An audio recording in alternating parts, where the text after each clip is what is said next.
तो पहले Narendra Modi he would have taken decision single handedly, जो मर्जी फैसले करने को पूछने वाला नहीं है। अब उनको जारी बात है पूछने पड़ेंगे, लेकिन फॉरेन पॉलिसी इश्यूज के ऊपर नरेंद्र मोदी विल नहीं पूछेंगे। ही विल नॉट डिस्कस, ये लिख लें आप बातें बेशक, he will not discuss with anyone. India का दुनिया का सबसे बड़ा इलेक्शन, उसकी काउंटिंग जारी है। वोट्स की काउंटिंग के दौरान प्राइम मिनिस्टर मोदी जो है उनका जो अलायंस एनडीए वो तकरीबन 298 के करीब जो है वो सीट्स लेके जा चुका हुआ है। और कुछ घंटों के बाद मोदी जी फिर से प्रधानमंत्री तीसरी बार बन रहे हैं, जो एक भारत का रिकॉर्ड है। कोई भी प्रधानमंत्री 3 बार प्रधानमंत्री नहीं बना है। उड़ीसा में, आप उड़ीसा में देखिए कि बीजेपी ने क्या कमाल की दिखाई है कारकर्दगी। उड़ीसा में बीजेपी ने 19 सीटें ली हैं, 19 प्लस है ये, और कांग्रेस 1। इंडिया ने दुनिया भर के रिकॉर्ड तोड़ दिए हैं, जो कोई मुल्क ना कर सका वो भारतीयों ने कर दिखाया।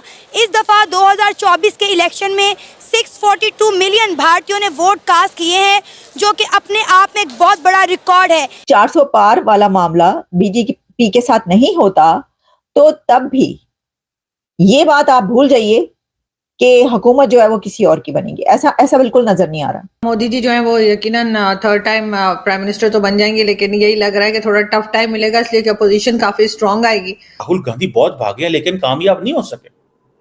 राहुल गांधी बहुत भागे हैं लेकिन कामयाब नहीं हो सके। ये देखिए, ये डेमोक्रेसी, ये जमहूरियत है। एक ऐसी हुकूमत जो पिछले 10 सालों से है और उसने कहा कि ये इलेक्शन है, जो जीतेगा वो आ जाएगा, और वो नजर आ रहा है। दुनिया में भी बहुत बड़ी बड़ी ताकतें थी जो मोदी जी से खिलाफ है, जो नहीं चाहती कि एक स्ट्रांग मोदी दोबारा से प्रधानमंत्री। स्टेट्स में बड़ा जबरदस्त जा रहा है। ये देखिए, ये डेमोक्रेसी, ये जमहूरियत है। एक ऐसी हुकूमत जो पिछले 10 सालों से है और उसने कहा कि ये इलेक्शन है, जो जीतेगा वो आ जाएगा, और वो नजर आ रहा है। अब देखिए पाकिस्तान में क्या होता है।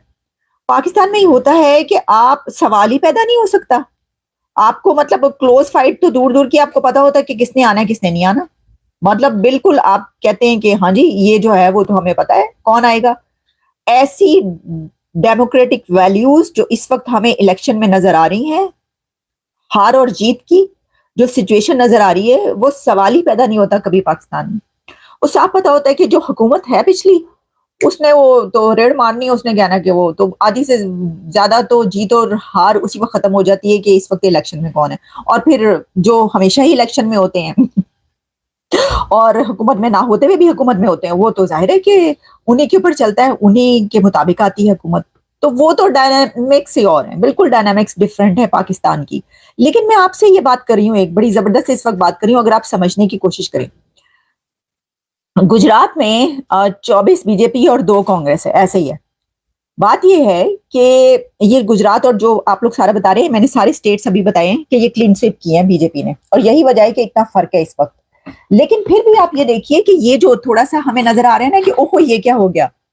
ऐसे लोग कि जो ये कह रहे थे कि बीजेपी 400 पार करेगी, उनके लिए ये ऐसा है कि ओहो ये क्या हो गया। अदरवाइज इस वक्त फर्क ये है कि मोदी साहब की जो अलायंस है वो जीत रहा है।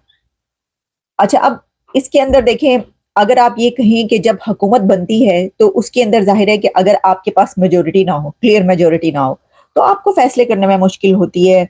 आप हुकूमत जो है करने में मुश्किल आती हैं, जो अपोजिशन होती है वो रोड़े अटकाती है, आपको बहुत सारे ऐसे जो है फेस करने पड़ते हैं। लेकिन इसके अंदर एक और बात है, और वो ये बात है कि नरसिम्हा राव की अगर आप हुकूमत देख लें पीछे उठाकर, और इंडिया में, भारत में कई एक ऐसी हुकूमतें पहले आ चुकी हैं जो 244 के साथ या बहुत ही कम सीट्स के साथ हुकूमत करती रही, और बड़े उन्होंने धड़ल्ले से पूरी हुकूमत की, अपनी टर्म कंप्लीट की। ऐसी भी तो गवर्नमेंट्स कई हैं भारत में। तो अब अगर 400 पार वाला मामला बीजेपी के साथ नहीं होता तो तब भी ये बात आप भूल जाइए कि हुकूमत जो है वो किसी और की बनेगी। ऐसा बिल्कुल नजर नहीं आ रहा। अभी कुछ ही देर में पता चल जाएगा, अगले चंद घंटों के अंदर सारा आपके सामने बिल्कुल अभी ही पिक्चर अभी क्लियर हो गई है, जिसने ये बताया है कि नहीं 400 पार नहीं है, ऐसा कुछ नहीं है। हाँ ये जरूर है के जो लीड कर रही है एनडीए। और फिर इसमें एक और चीज आ जाती है जब हम इसकी बात करते हैं इलेक्शन डायनामिक्स की, कि देखिए जब ये सूरत हाल होती है कि आपके पास क्लियर कोई ना हो, तो आप क्या करते हैं कि आप मिलाते हैं दूसरों को अपने साथ। तो उसके अंदर जाहिर है कि अब कोई किस तरफ जाए या वो किस तरीके से आपके साथ मिले, ये भी होती है। लेकिन अभी तक जो हमारे सामने सिचुएशन है उसमें तमाम पार्टियां जो कि इस वक्त जीत रही हैं वो बीजेपी के साथ ही हैं, जो जो आगे हैं, जीतने नहीं बल्कि जो आगे हैं। तो इस सूरत हाल में जाहिर है कि मैं तो बिल्कुल क्लियर कट ये कह रही हूँ कि जो मैं पहले भी कहती आई हूँ, मैंने आपको बताया था कि जो सिचुएशन है वो हुकूमत जो है वो नजर आ रहा है। एक तो राहुल गांधी जो हैं वो तकरीबन 4 लाख के मार्जिन से जीते हैं, और वो भी मिनिस्टर हैं यूपी के, दिनेश सिंह साहब, उनको हरा के। एक तो ये UP is being discussed everywhere in India. अब क्वेश्चन ये आता है कि एक तो बड़ी सीट जिसे वो कहेंगे ना कि बड़े पैमाने पे, अब 45 के करीब कहा जा रहा है सीट्स, इससे भी ज़्यादा शायद इंडिया अलायंस के पास हैं। सो योगी साहब का ये गढ़ था, अब तक तो सिचुएशन काफ़ी बदल गई होगी। योगी साहब का ये गढ़ था। इसी तरह अगर आप महाराष्ट्र में देखें, अगेन इंडिया अलायंस आगे जा रहा है बहुत सारी जगहों पे। बिहार के अंदर तो जो है वो एनडीए बहुत आगे जा रहा है, उन्होंने कमाल कर दिया। तमिलनाडु में इंडिया अलायंस फिर आगे जा रहा है। वेस्ट बंगाल में इंडिया अलायंस, ममता बनर्जी हैं, वो आगे जा रही है। कर्नाटका में जो है वो इंडिया एनडीए आगे है। बहरहाल सारी की मध्य प्रदेश में तो स्वीप कर गई बीजेपी। बहरहाल इस वक्त एक क्वेश्चन डिस्कस हो रहा है, बहुत सारे इंटरनेशनल प्रेस जो है वो हमें भी सवाल कर रही है कि what does this mean for Pakistan. Pakistan के लिए ये जो इलेक्शन रिजल्ट्स हैं उनका क्या आउटकम है। देखिए इसमें डिफरेंट सिनेरियोज हैं, मैं आपके सामने डिफरेंट सिनेरियोज रख सकता हूँ। अभी मैं एक इंटरनेशनल मीडिया आउटलेट को भी इंटरव्यू दे रहा था इस सिलसिले के अंदर। देखें पहला सिनेरियो तो ये है कि लास्ट टाइम 303 सीटें, अगर इस दफ़ा जो है वो 242 के करीब सीटें बीजेपी के पास हैं, तो इट मीन्स कि पहले से तो नंबर कम हुआ। ये सीधा सीधा नंबर कम है। 303 कहाँ, 242 कहाँ, 242 कहाँ, कॉन्फिडेंस नीचे आता है, इसमें कोई शक नहीं है, कॉन्फिडेंस नीचे आता है। Narendra Modi 3rd time prime minister तो बन रहे हैं। देखें उन्हीं के पास तो नंबर है और किसी के पास, इंडिया अलायंस के पास कोई नंबर नहीं है। अगर आप देखें ओवरऑल तो कांग्रेस को भी बहुत टाइम चाहिए, फ्रैंकली स्पीकिंग बहुत टाइम चाहिए। कहाँ 98 सीट्स और कहाँ 242 सीट्स। बीजेपी के पास 242 के करीब सीट्स जा रही हैं, 244 के करीब जो सीट्स जा रही हैं।